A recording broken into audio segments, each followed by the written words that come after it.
Bismillahirrahmanirrahim. Assalamualaikum warahmatullahi wabarakatuh. Alhamdulillahi rabbil alamin. Hamdan katsiran thayyiban mubarakan fi kama yuhibbu rabbuna wa yardah. Wa asyhadu an la ilaha illallah wahdahu la syarikalah wa asyhadu anna Muhammadan abduhu wa rasuluh.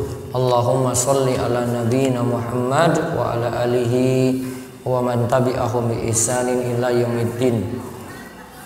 Allahumma inna nas'aluka ilman nafi'a wa rizqan thayyiba wa amalan mutaqabbala. Puji syukur kita panjatkan pada Allah, selawat dan salam bagi-bagi tercurah pada junjungan kita Nabi besar Nabi Agama Muhammad sallallahu alaihi wasallam.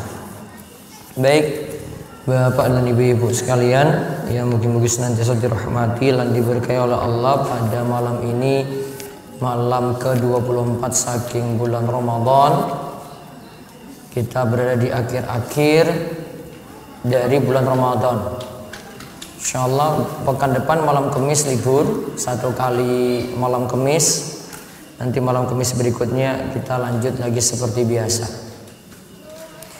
Kemudian kajian untuk warga mulai Senin sampai Minggu itu libur selama satu pekan ji. Nanti kembali lagi jadwal normal Senin sampai Kamis untuk TPA, lalu untuk ibu sepuh malam Minggu, kemudian untuk remaja putri nanti Jumat sore, ibu-ibu muda nanti Ahad sore, dan bapak-bapak mangke malam Senin bar maghrib kalih remaja putra. Baik, malam ini kita masih lanjut surat Al-Falaq. Setelah sebelumnya kita bahas tafsir secara umum dari tafsir Jalalain, kali ini kita akan lihat khusus pembahasan hasad. Wa min syarri hasidin idza hasad. Coba baca dulu surat Al-Falaq, Mas Edi.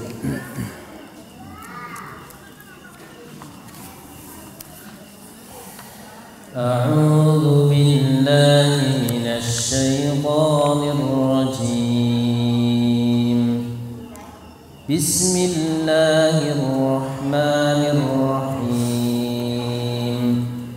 Qul a'udzu birabbil falaq min syarri ma khalaq wa min syarri ghasiqin idza waqab wa min syarri naffatsati fil 'uqad wa min syarri hasidin idza hasad. Katakanlah, aku berlindung kepada Rabb yang menguasai subuh, dari kejahatan makhluknya, dan dari kejahatan malam apabila telah gelap gulita, dan dari kejahatan wanita-wanita tukang sihir yang menghembus pada buhul-buhul, dan dari kejahatan pendengki bila ia hasad atau dengki. Taib, itu surat Al-Falaq ayat setunggal ganti ayat gansal. Baik, kula tuntun ji, diikuti. A'udzu billahi minasy syaithanir rajim. A'udzu billahi minasy syaithanir rajim. Bismillahirrahmanirrahim.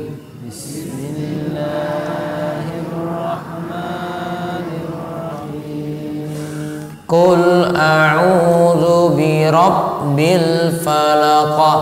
Qul a'udzu birabbil falaq.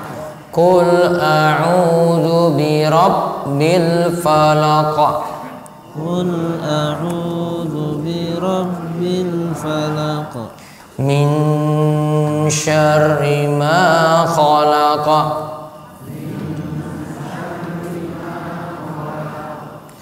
min syarri ma khalaqa wa min syarri ghasiqin idza waqaba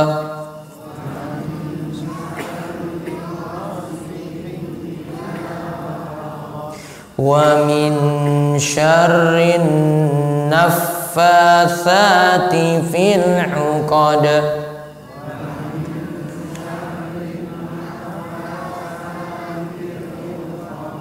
wa min syarri hasidin idza hasad.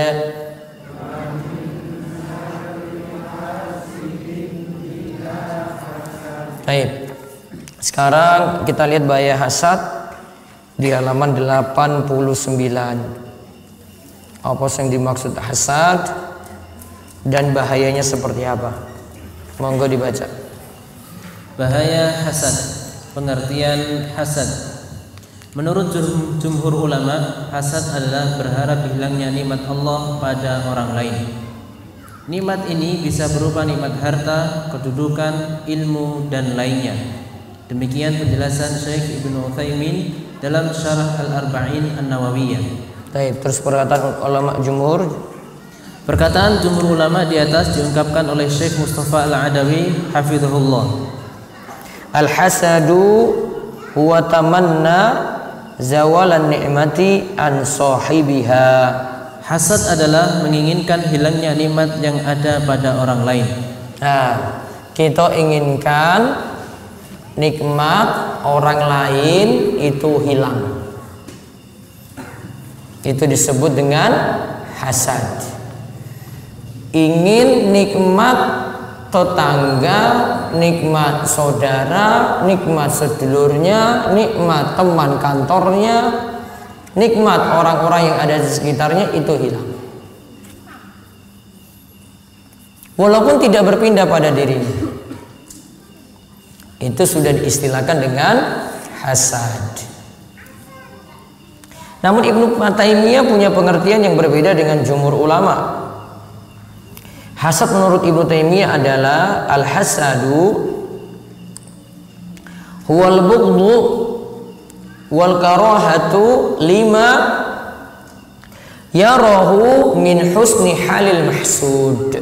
Hasad adalah membenci dan tidak suka terhadap keadaan baik yang ada pada orang yang dihasad. Nah, jadi kalau pengertian ini, hasad itu tidak suka pada nikmat orang. Hasad itu apa? Tidak suka pada nikmat orang. Tetangganya punya sesuatu, pokoknya orang senang. Tetangganya punya apa Pak? Si anyar apa? Hah? Pesawat. Punya motor anyar, nah, dia nggak senang. Punya perabotan baru, dianya nggak senang. Yang panas tetangganya gitu. Yang gerah tetangganya gitu. Yang pingin muring-muring tetangganya, pokoknya nggak senang. Bisa jadi dia wujudkan itu, bisa jadi tidak. Cuma disimpan saja. Gak perlu orang lain itu tahu, tapi dia sudah hasad ketika itu. Kalau dari pengertian ini, saking jumhur ataupun saking Ibnu Taimiyah, berarti hasad itu menimpa setiap orang, siapapun. Sulit lepas dari sifat ini. Sampai pun di kalangan orang-orang soleh juga sama. Nabi Yusuf alaihissalam dengan saudara-saudaranya sama itu. Maka mereka ingin supaya Nabi Yusuf itu mati aja deh, hilang aja atau mati aja gitu. Saudara-saudaranya yang ada 12 itu, yang saudara sebapak seibu Benyamin. Nah, saudara-saudara yang lain itu beda ibu. Satu bapak yaitu Yakub alaihissalam, Nabi Yakub alaihissalam. Karena yang lain nggak suka, pokoknya pingin nikmat yang ada pada Nabi Yusuf itu hilang, atau enggak mereka nggak senang dengan nikmat yang diperoleh oleh Nabi Yusuf alaihissalam. Nah, bisa hilangkannya sampai seperti itu, bisa bunuh orang loh itu. Kaitannya dengan kemarin sihir yang kita bahas, kalau orang sudah nggak senang bisa nyantet, bisa nyihir, itu gara-gara hasad saja. Sampai apapun nanti bisa dituruti juga, karena kejar orang yang lebih dari kita itu kita sulit dapati, uang kita pas-pasan, akhirnya kita cari utangan. Tetangganya yang nambah utang, padahal yang punya perabotan atau kulkas anyar itu tetangga, namun yang samping rumah ini yang gelisah. Maka yang samping rumah ini yang cari utangan gitu. Akhirnya utang nambah lagi. Gara-gara hasad. Coba kita lihat peringatan hasad disebutkan dalam hadis Nabi dari Abu Hurairah radhiyallahu anhu. Ia berkata, Rasulullah sallallahu alaihi wasallam bersabda, "La tahasadu wa la tanajashu wa la tabaghadu wa la tadabaru wa la yabi ba'dukum ala bai'i ba'din wa kunu ibadallahi ikhwana, al muslimu akhul muslim, la yazlimuhu wa la yakhdhuluhu wa la yakdhibuhu wa la yahkiruhu, at-taqwa hahuna." Wa yashiru ila sadri salasa marratin bi asmiri minasyar ayahkir akhul muslim. Kulul muslim alal muslim haramun damuhu wa maluhu wa irduhu. Janganlah kalian saling hasad atau mendengki. Janganlah saling tanajusi atau menyakiti dalam jual beli. Janganlah saling benci, janganlah saling membelakangi atau mendiamkan, dan janganlah menjual di atas jualan saudaranya. Jadilah hamba Allah yang bersaudara. Seorang muslim adalah saudara untuk muslim lainnya.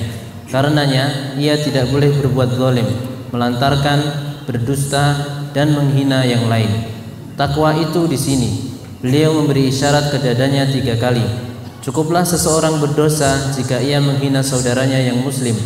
Setiap muslim atas muslim lainnya itu haram darahnya, hartanya, dan kehormatannya. Nah, lihat Nabi SAW katakan beberapa larangan. La tahasadu, jangan saling hasad.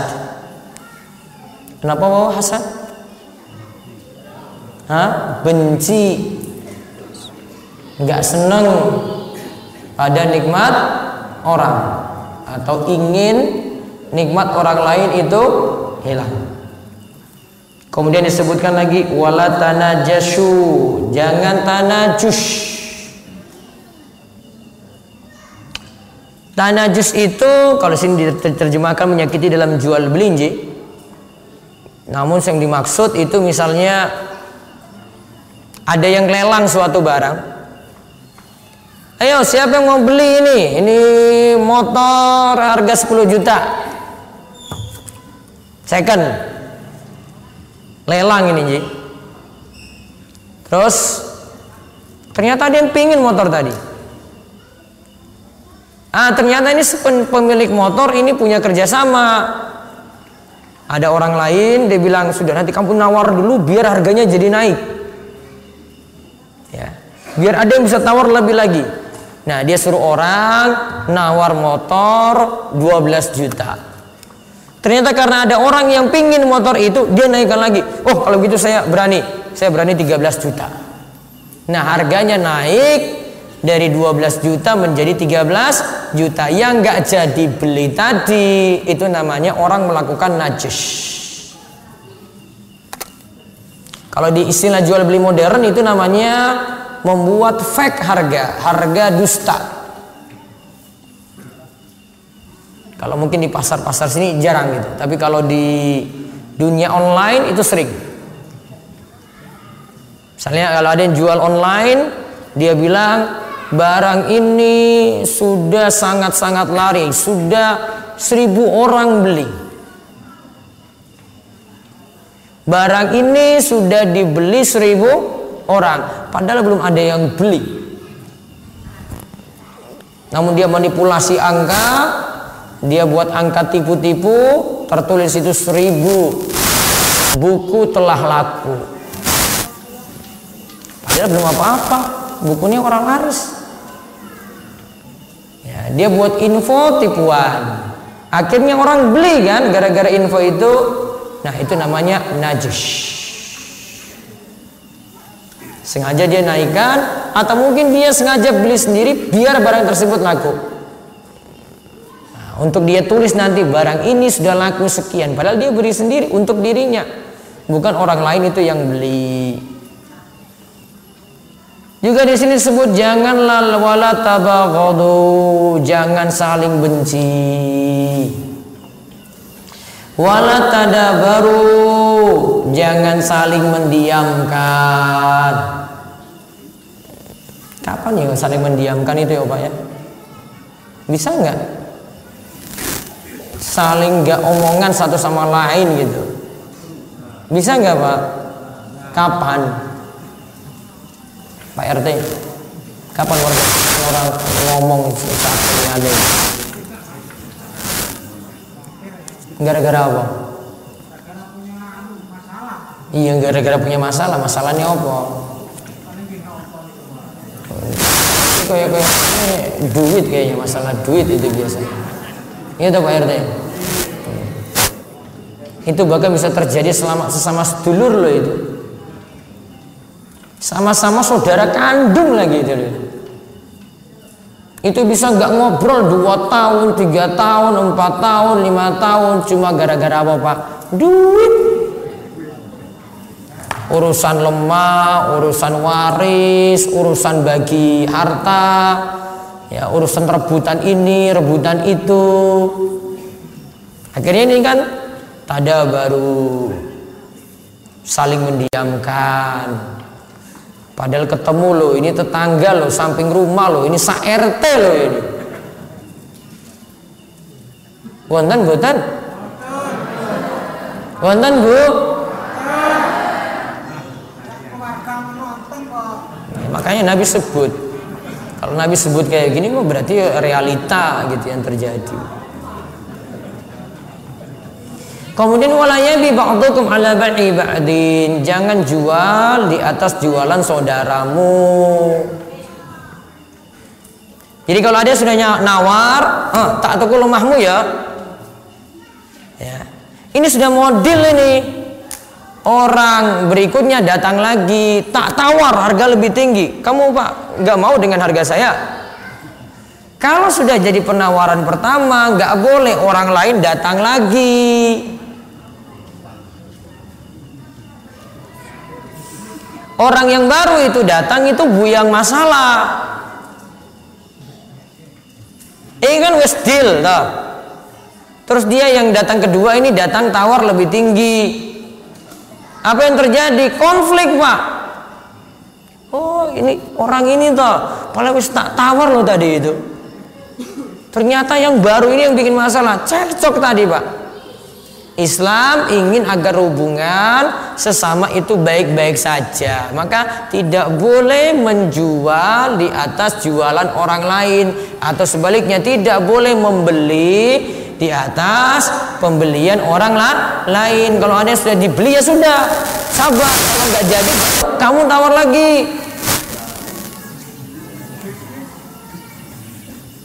Paham ini Bapak? Ini yang biasanya jual lemah itu loh ini. Jual PTE juga toh Pak? Ya, yang pasar.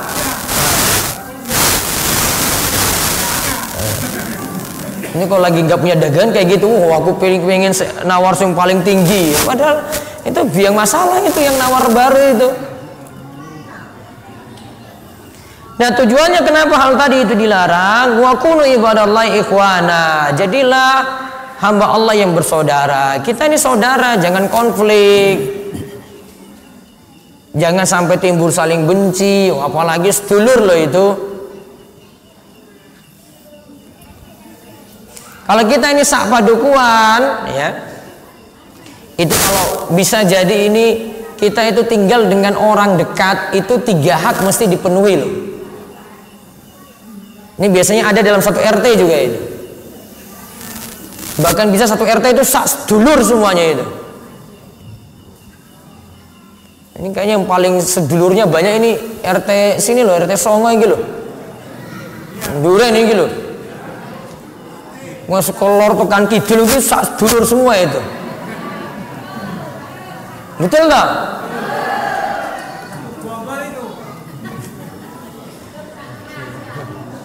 Kalau sedulur, terus tetangga, terus muslim, berarti haknya telu loh ini.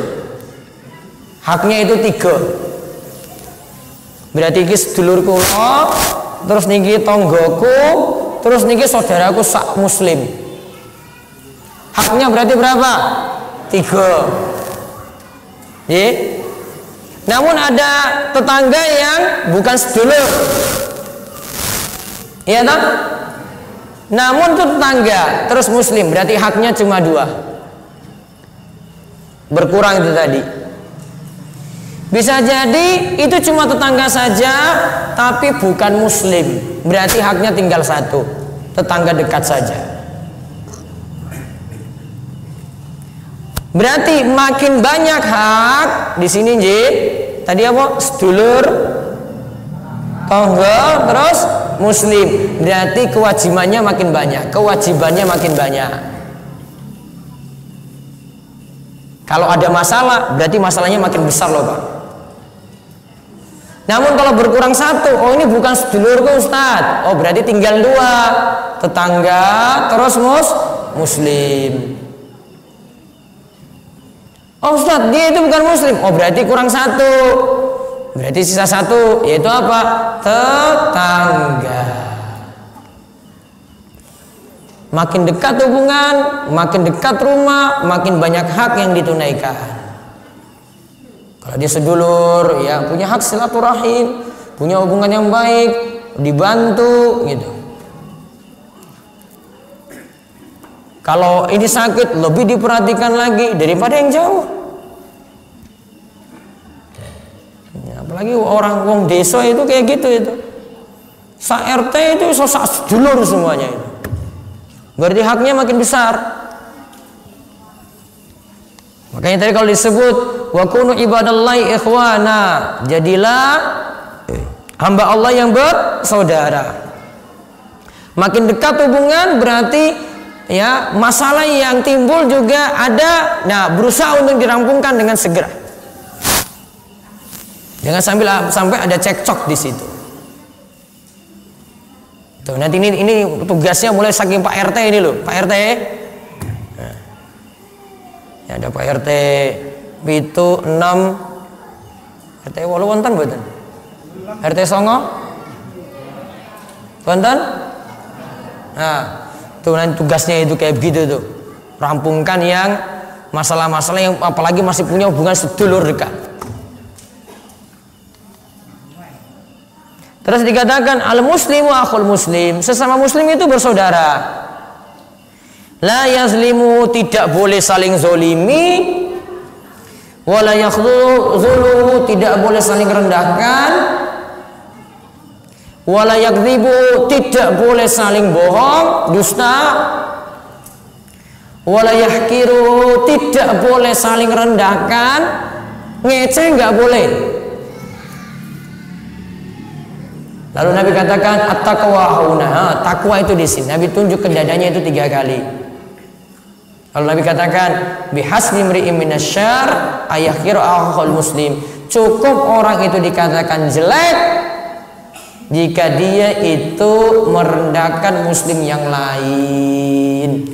Qulul muslim alal muslim haramun. Ingat, setiap muslim itu tidak boleh dilanggar 3 hal. Damuhu wa maluhu wa irduhu, darahnya, hartanya, dan kehormatannya. Apa? Darah berarti nggak boleh dibunuh. Harta berarti nggak boleh dirampok, nggak boleh dirampas. Kalau ada sesuatu milik tetangga berarti minta izin dulu.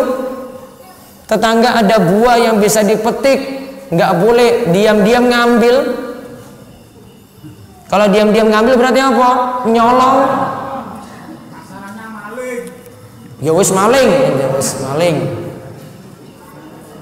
nggak boleh hak tetangga. Kemudian wa'irduhu, tidak boleh jatuhkan kehormatannya. Gosipin dia nggak boleh, jatuhkan dia tidak boleh. Terus kita lihat lagi satu pembahasan sifat manusia saat hasad. Ini ketika kita benci pada nikmat orang itu ada beberapa keadaan. Coba dibaca halaman 91. Hasad itu sifatnya manusiawi. Setiap orang pasti punya rasa tidak suka jika ada orang yang setipe dengannya melebihi dirinya dari sisi keutamaan. Nah, kalau kita tuh lihat orang lain itu lebih dari kepada kita, biasanya itu muncul tidak senang. Lihat tetangga punya sesuatu aja, iki wes ora seneng banget loh itu. Apalagi dulu itu dia sama dengan kita itu selevel. Wah, dia itu dulu itu biasa kok, saya kok wes sugih. Itu akhirnya dirasani, diisukan gak benar, difitnah, dituduh macam-macam. Kalau wong desa itu biasanya ya yang itu kayaknya ngingu tuyul. Kalau yang baru-baru ini itu apa? Ngingu babi ngepet. Nah, nggak benar-benar semuanya itu, padahal nggak pernah lihat wujudnya itu. Terus sekarang lihat keadaan, ada 4 di sini, ada 4 keadaan, dibaca. Manusia dalam hal hasad ada 4 keadaan. Pertama, ada yang berusaha menghilangkan nikmat pada orang yang ia hasad. Ia berbuat melampaui batas dengan perkataan ataupun perbuatan. Inilah hasad yang tercela. Nah, dia ingin nikmat orang lain hilang. Ini hasad. Ini namanya benci yang tercela. Hasad sini saya terjemahkan benci saja.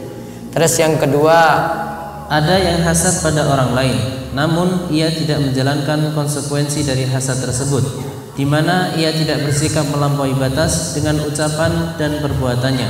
Al-Hasan Al-Basri berpandangan bahwa hal ini tidaklah berdosa. Ada orang yang nggak senang pada nikmat orang lain, namun dia tahan, dia diamkan saja. Sudah, yang penting saya nggak tampakkan, mungkin muncul seperti ini saya tahan, tidak saya wujudkan sesuatu. Ini wajar, kata Al-Hasan Al-Basri, tidak berdosa. Berarti kalau dia sampai tampakkan, sampai wujudkan, sampai ingin celakai orang, nah itu baru masalah. Terus yang ketiga, ada yang hasad dan tidak menginginkan nikmat orang lain hilang. Bahkan ia berusaha agar memperoleh kemuliaan semisal. Ia berharap bisa sama dengan yang punya nikmat tersebut. Hal ini dirinci menjadi 2, yaitu dalam urusan dunia dan urusan agama. Kalau yang ketiga ini tidak menginginkan nikmat orang lain hilang, namun dia ingin hal yang sama. Kalau ini dunia, dia ingin dapat dunia yang sama. Kalau ini urusan akhirat, dia ingin dapat akhirat yang sama. Coba kita lihat. Jika kemuliaan yang dimaksud hanyalah urusan dunia, tidak ada kebaikan di dalamnya. Contohnya adalah keadaan seseorang yang ingin seperti Qarun. Misalnya ada seorang yang katakan, wah saya ingin kaya seperti Qarun. Qarun itu kan sugih. Sugihnya itu dia punya harta simpanan, disimpan di suatu tempat. Terus tempat ini dikunci, kuncinya itu mesti dipikul oleh 10 orang gitu. Kuncinya aja itu, Pak, kunci nih. Itu belum barangnya loh itu. Lagi kuncinya itu mesti ada berapa orang untuk buka pintu itu, mesti bawa kunci yang besar. Jadi kan bayangkan ini sugih kayak apa ya gue. Kalau kita kan punya pintu biasa, kunci biasa sekarang itu. Dia enggak. Nah, kalau ada yang saya ingin kaya seperti Qarun, seperti dia katakan gini dalam ayat, ya laitalana mislama utiya Qarun. Moga-moga kiranya kita mempunyai seperti apa yang telah diberikan kepada Qarun. Al-Qasas ayat 79. Terus di sini kalau ingin yang dapatnya itu sama dalam hal dunia, tidak ada nilai apa-apa di situ. Saya itu pengen kaya, kayaknya seperti Korun gitu misalnya, tidak ada nilai apa-apa, tidak dapat nilai pahala di situ. Oh, saya pengen kaya seperti orang yang terkaya misalnya di Surabaya, tidak ada nilai apa-apa di situ. Namun kemudian yang kedua, jika kemuliaan yang dimaksud adalah urusan agama, inilah yang baik, inilah yang disebut ghibthah. Nah, inilah yang disebut ghibthah. Ghibthah itu ingin berlomba jadi baik untuk urusan agama. Tetangganya sholat, dia juga pengen ikut sholat. Tetangganya rajin ke masjid, dia juga pengen rajin ke masjid. Tetangganya itu rajin ngaji, dia juga pengen rajin ngaji. Tetangganya bisa baca Al-Quran, dia juga pengen bisa baca Al-Quran. Ini yang disebutkan dalam hadis dari Ibnu Umar radhiyallahu anhu. Rasulullah sallallahu alaihi wasallam bersabda, la hasada illa ala isnataini. Rajulun atahallahu malan fa huwa yunfiqu minhu ana al-laili wa ana an-nahar. Wa rajulun atallahu al-Qur'an fa huwa yaqumu bi ana al-laili wa ana an-nahar. Tidak boleh ada hasad kecuali pada dua perkara. Ada seseorang yang dianugerahi harta lalu ia gunakan untuk berinfak pada malam dan siang. Juga ada orang yang dianugerahi Al-Quran lantas ia berdiri dengan membacanya malam dan siang. Nah, sini ada dua orang ya yang boleh kita hasad, artinya boleh ghibthah, boleh pingin seperti dia. Itu ada seorang yang dianugerahi harta, dia gunakan hartanya untuk bersedekah, jadi orang yang rajin sedekah. Kita pingin seperti itu nggak masalah. Terus ada orang yang dikasih ilmu, kemudian dia ngajarkan ilmunya tadi pada orang lain, kita pingin seperti itu nggak masalah. Nah, terus yang keempat, jika dapati diri hasad, ia berusaha untuk menghapusnya. Bahkan ia ingin berbuat baik pada orang yang ia hasad. Ia mendoakan kebaikan untuknya. Ia pun menyebarkan kebaikan-kebaikannya. Ia ganti sifat hasad itu dengan rasa cinta. Ia katakan bahwa saudaranya itu lebih baik dan lebih mulia. Nah, lihat kalau yang keempat ini, dia lihat nikmat orang lain, dia tidak ingin nikmat lain orang lain itu hilang. Dia ingin hapus hasad tadi. Dia ingin balas, saya ingin balas tetap buat baik pada orang lain. Walaupun saya ada rasa benci, namun ingin saya balas tetap buat baik pada orang lain. Terus bentuk keempat inilah tingkatan paling tinggi dalam iman. Yang memilikinya itulah yang memiliki iman yang sempurna, di mana ia mencintai saudaranya sebagaimana ia mencintai dirinya sendiri. Nah, keempat inilah tingkatan paling tinggi dalam iman.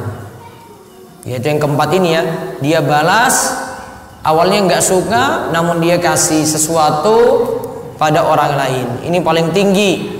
Yang memilikinya itulah yang memiliki iman yang sempurna, di mana ia mencintai saudaranya sebagaimana ia mencintai dirinya sendiri. Berarti kesimpulannya ayat wa min syarri hasidin idza hasad. Berlindung dari orang yang hasad ketika dia hasad. Berarti yang dimaksudkan sini adalah hasad yang tercela. Benci pada orang yang tercela. Namun ada hasad yang baik tadi ya. Kalau kita ingin sama seperti orang lain, ingin jadi sama-sama baik atau lebih baik, itu namanya berlomba dalam kebaikan. Itu yang Allah katakan, wa fi dzalika falyatanafasil mutanafisun. Wallahu a'lam bishawab.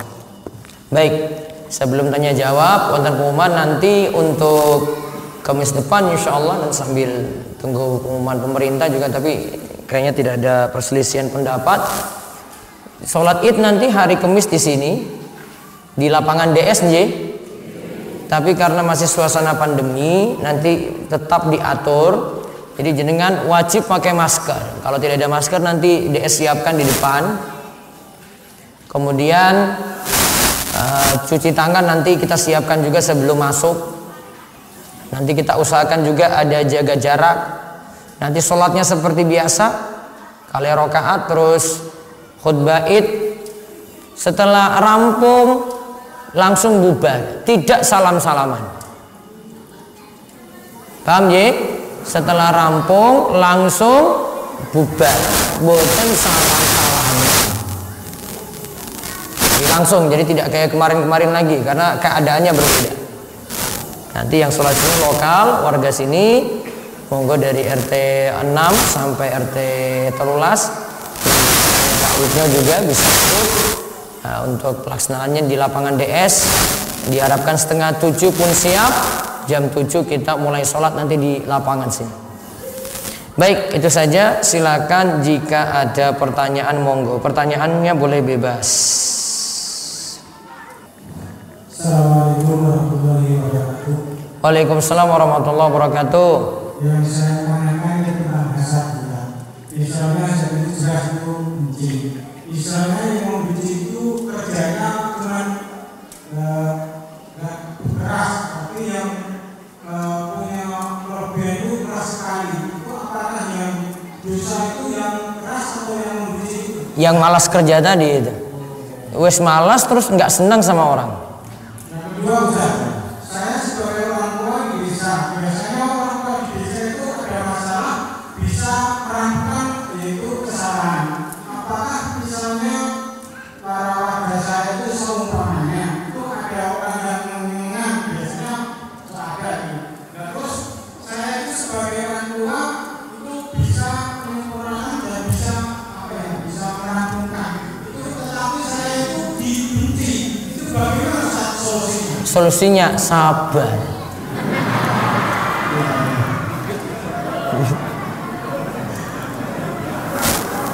Jenengan sudah benar, yang salah tadi sing ora rampung.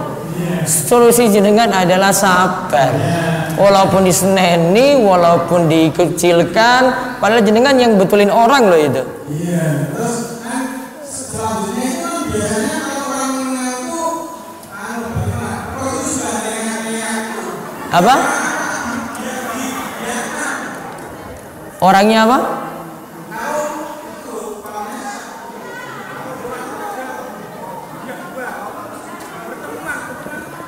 berteman itu sama-sama mirip, tidak ada berubah keseluruhan apa itu bagaimana caranya? Apakah salah terus? Yang penting jenengan sudah berusaha untuk membuat akur, tapi kok iki ora rampung, berarti urusannya dewe-dewe berarti, Pak. Terima kasih. Assalamualaikum warahmatullahi wabarakatuh. Tugas Pak RT itu untuk membuat masalahnya jadi rampung gitu. Tapi kalau nggak bisa rampung ya sudah usaha toh. Kita pengen kekeluargaan, jadi akur, ini nggak mau akur toh. Tugas jenengan sudah selesai. Kalau nggak pecat aja, nggak usah jadi RT aja kalau begitu. Oke, harus sabar-sabar jadi Pak RT. Nggih, sinten malih? Mbak Janadi.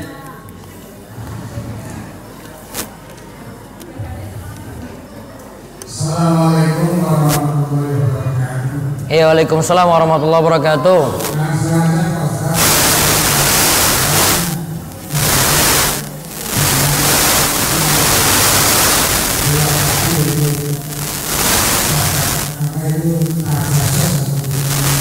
Najis. Kebanyakan masyarakat itu terjadi di pasar hiburan. Ini seringkali ada lantai dan lantai itu meninggikan dagangannya lantai yang satunya supaya pembeli khususnya bagi orang petani mau beli hiburan itu supaya meningkat harganya. Itu apakah termasuk Semuanya kompak, harganya naik atau cuma sebagian aja? Ya sebagian. Soalnya supaya menarik orang yang beli itu kan yang satunya menaikkan harganya. Terus padahal yang dinaikkan itu belum dibeli sama berarti yang pertama kali itu cuma kata-kata saja itu. Cuma menaikkan tetapi tidak ada bayaran dari pihak pertama itu. Rugikan orang nggak itu? Nggak rugi. Rugi paling itu. Yang beli Yang beli rugi toh? itu dua pihak itu jadi naik gimana? Nggak boleh, najis. Terima kasih. Karena nyusahkan pembeli. Ya, waalaikumsalam warahmatullahi wabarakatuh. Berikutnya lagi, Awasji.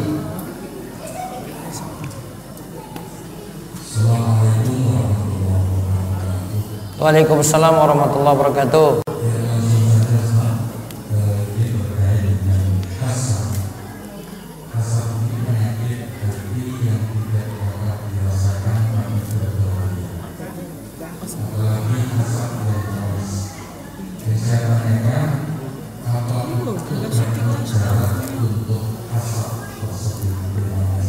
Obat mujarabnya cuma ketakwaan dan ridho pada takdir.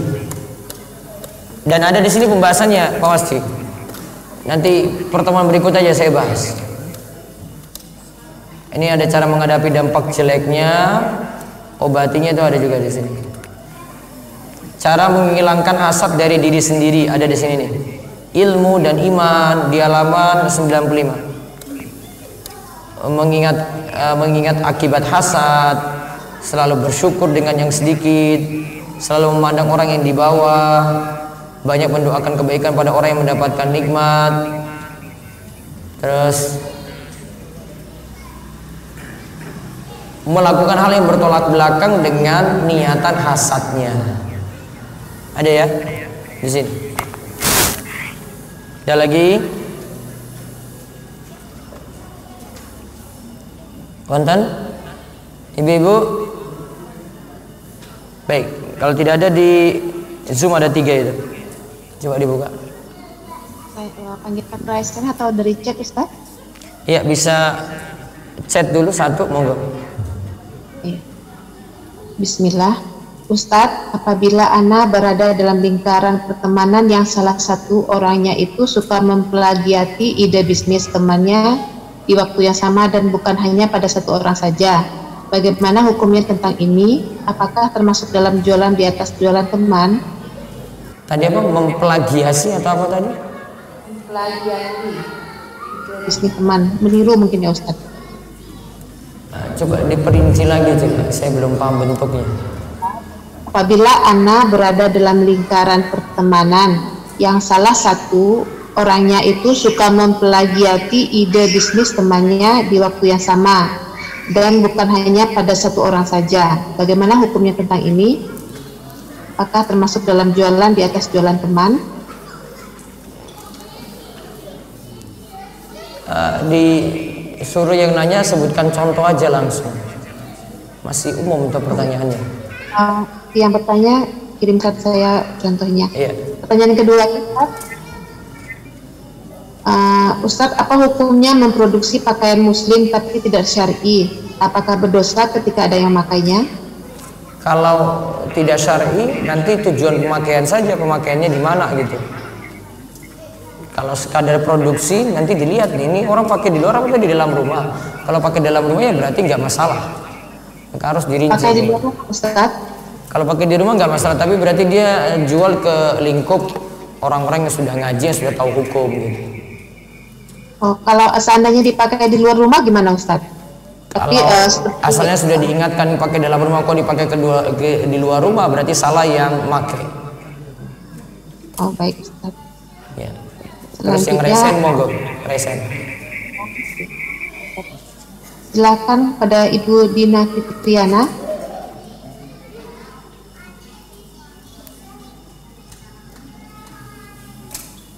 Ibu Dina Fitriana, silakan. Iya.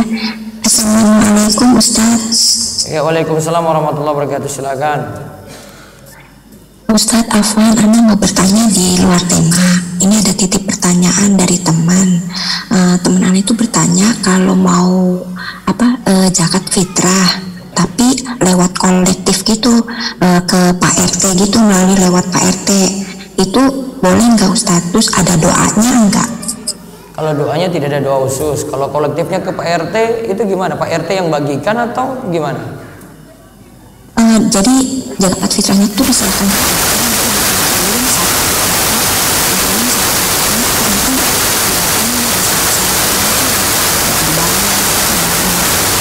nggak apa-apa, dibolehkan. Oh, Ustadz Afwan, Ana mau bertanya lagi satu lagi, tapi pembahasannya tuh besok pagi Ustadz, hari Kamis. Tapi Ana kalau hari Kamis pagi itu Ana nggak bisa tanya langsung raise hand, karena pas kajian Ustadz dimulai itu Ana mulai kerja, jadi Ana HP kadang dikantongin, terus dengerinnya juga lewat headset. Ustadz, boleh nggak Ustadz kalau Ana nanyanya sekarang? Boleh. Alhamdulillah Ustadz, kan Ana ini bekerja di Taiwan. Nah, safar bekerja untuk wanita ini kan Ana bekerjanya di luar negeri, itu bagaimana ya Ustadz hukumnya? Sedangkan Ana ini tujuannya untuk melunasi hutang Ustadz. Kontraknya sampai berapa lama? 3 tahun, insya Allah tahun 2023 bulan 3 Ana finish kontrak Ustadz. Ya mudah-mudahan. Niatnya sih mau pulang, nanti finish kontrak Ana mau pulang. Lanjutin lagi. Oh baik Ustadz, jadi nanti kontrak habis sebaiknya pulang ya Ustadz? Iya, sebaiknya pulang. Ada keluarga nggak di Indonesia? Ada Ustadz, ada suami sama anak. Iya, biar nggak jauh dari suami. Baik Ustadz, baik. Syukran Ustadz, jazakumullah khairan. Ya, Go. Satu lagi silakan terakhir. Silakan Rizka K. Ya Ustadz, izin bertanya di luar tema Ustadz. J. Ustadz, hukum memakan keju import itu gimana Ustadz? Ada keterangan label halal atau tidak, atau komposisi? Jadi dia nggak ada keterangan label halalnya, cuman komposisinya itu ada salah satu bahan dasarnya itu dari namanya tuh enzim rennet kalau nggak salah, yang saya searching sih katanya dari lambung sapi gitu Ustaz. Jadi kan tuh produksinya kan antara sapinya dipotong atau ya maksudnya saya juga kurang tahu ya, karena kan dari import. Nah itu gimana tuh Ustaz kalau misalkan produksinya itu dari negara non muslim?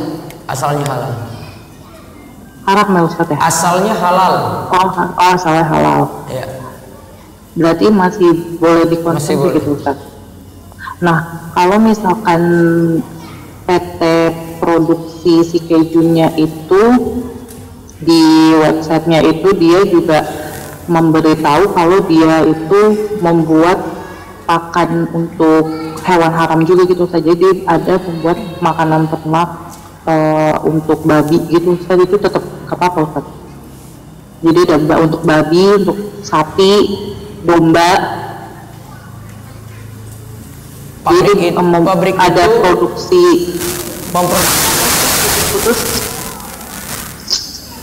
pabrik itu memproduksi itu juga maksudnya Bu? Ya, dia selain dia memproduksi banyak itu merek-mereknya. Nah ada juga dia memproduksi bahan makanan. Ini satu produk dulu, fokus ke satu produk saja. Kalau produk itu tidak masalah, nggak usah ngurus yang lain dulu gitu, karena mungkin tempatnya berbeda, sistem gitu. Produksinya juga berbeda. Berarti hukum asal memakan itu ya kayak memakan seperti keju atau roti dari import gitu dari negara yang non muslim itu nggak apa-apa Ustaz? Asalnya halal dulu, selama tidak temukan masalah.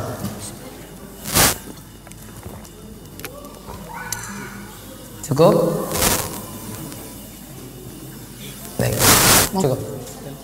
Ya, baik, kita cukupkan. Insyaallah malam Kamis berikutnya libur Ji, karena malam takbiran. Nanti satu malam Kamis libur, malam Kamis berikutnya kita masuk untuk acara syawalan dan kajian. Demikian, mungkin manfaat. Terus semangat sampai akhir Ramadan, dan mudah-mudahan amalan kita semuanya diterima oleh Allah. Dan kami ucapkan taqabbalallahu minna wa minkum. Semoga amalan puasa kita diterima oleh Allah Subhanahu wa taala. Kita tutup dengan doa kafaratul majelis. Semoga subhanakallahumma bihamdika asyhadu alla ilaha illa anta astaghfiruka wa atubu ilaik. Assalamualaikum warahmatullahi wabarakatuh.